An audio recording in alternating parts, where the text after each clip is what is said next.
You get a Halloween event, you get a Halloween event, everybody gets a Halloween event. It's MMO-Play Weekly News. Fans of Marvel Comics are eagerly looking forward to the release of Doctor Strange, the latest installment of the comic company's movie franchise.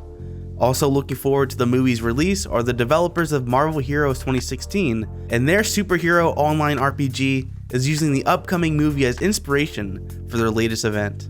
The Marvel Heroes 2016 Dark Dimensions event is live, and an unknown source has started flooding Midtown Manhattan with mindless ones. This event has Doctor Strange's ally, Mordo, asking players for help. Gamers can visit Mordo in the Avengers Tower to start their adventure. The event features new artifacts, uniques, and a legendary item powered by the mysterious magic of the Dark Dimension.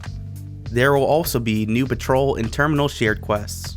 Additionally, players will have a chance to earn one of the new items by completing the shared quests. But there's still more going on. Halloween is here, which means that trick-or-treat buffs will be dropped for players to collect. There are also Halloween-themed costumes for your favorite superhero in the game store, and the new enhanced Green Goblin Jack-o'-lantern costume has just been released.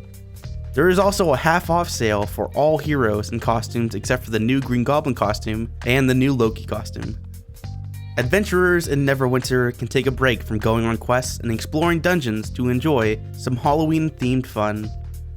The Neverwinter Masquerade of Liars event returns to this online RPG and all of its macabre glory. Protector's Enclave gets a creepy makeover as players can embark on daily quests to earn rewards such as a ghoulish mask, a scarecrow companion, and so much more. The 2 daily quests are as follows. Trade of Treats. For this daily quest, players can obtain Liar's Charms from interacting with pumpkins around the Protector's Enclave, as well as from killing enemies. They would then have to find the Masquerade's illusionists who wander the streets, entertain citizens, and trade them Liar's Charms.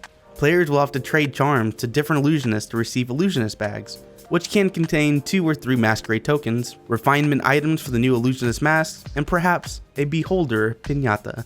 After you complete your daily quest, you'll still be able to trade Liar's Charms to illusionists for additional bags. 1 Liar's Charm can also be traded for 1 Masquerade token with the Masquerade Master. The second quest is Lore of Liars. Learn more about the lore behind the festival, and receive a lore entry.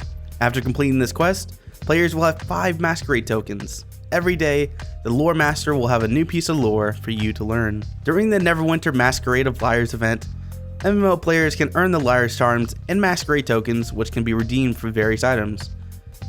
The rewards this year include the Wandering Scarecrow Companion, Fashion Mask, a new Mask of Orcus, Masquerade Die Packs, and the Illusionist Mask, which can be upgraded to a legendary rank.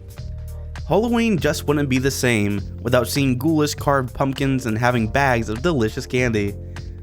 Luckily, the Skyforge Halloween event features both items, but also adds a healthy dose of PvP action for MMORPG players to enjoy. The Skyforge Evil Pumpkin Festival begins tomorrow and lasts through November 11th. During that time, the Alinar will be transformed to present the creepy holiday, and players will need to keep a wary eye for candy bandits. The main activity for the Skyforge Evil Pumpkin Festival is the daily event at the park that features a single rideable broom and lots of pumpkins. During various times of the day, a single broom will appear in the park which the first player can claim and then use to fly around to gather pumpkins. A player will gain 25 pieces of candy for every 5 seconds they remain on the broom, and if the player remains on the broom for more than a minute, they will be rewarded for completing the quest. Other players can throw the pumpkins at the broom rider to knock them off and hopefully grab a broom for themselves. A player can receive credit for the daily quest by hitting the broom rider 5 times with pumpkins. This festival also has menacing candy bandits, who are surprisingly tough. Candy bandits that are defeated will give up candy and pieces of a map that lead to a hidden treasure in the park for the MMO player to find. This event features a lot of items that players can buy with candy, such as costumes that will transform the character, creepy headgear, fireworks, and a new musical instrument that will be sure to liven up the party. Many industries are familiar with workers going on strike. Over the years, we've seen strikes called on behalf of transportation workers, coal miners, and Hollywood writers. RIP pushing daisies. The latest industry to be hit with the work stoppage is the video game industry.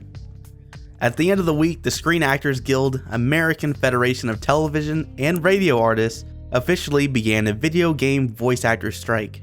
Apparently, there are some core issues that are impacting a potential new contract between the video game companies and SAG-AFTRA. Some of the issues include a greater transparency when hiring so the voice actor knows exactly what they're signing up for, an increase in pay for potentially vocal cord damaging work like screaming, and compensation on the back end for actors if the game is successful.